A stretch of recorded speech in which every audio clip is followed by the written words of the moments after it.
Erkek kişi sözsüz ayal kişini kontrolga alış gerek. Kontrolga albay turgan bolsoңуздар, эртең эми сиздер эмес, kontrolga бирөө карындашын же кызын албай турган болсо, эжесин kontrolga албай турган болсо, эртең проститутка болуп келсе, өзүнөн көрсүн да эртең бир бузук болуп келген болсо.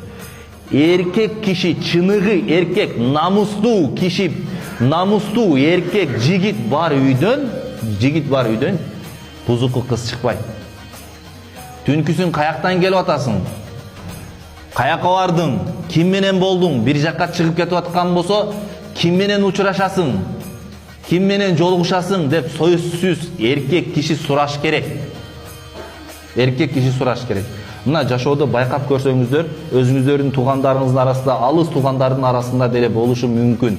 Атасыз өсүп калган же бир тууганы жок, байкеси жок өсүп калган кыздар эртең жашоодо турмушка чыкса деле эркекке баш ийбей, өзүн билерман болуп, эркекке проблема жаратат мындай кыздар.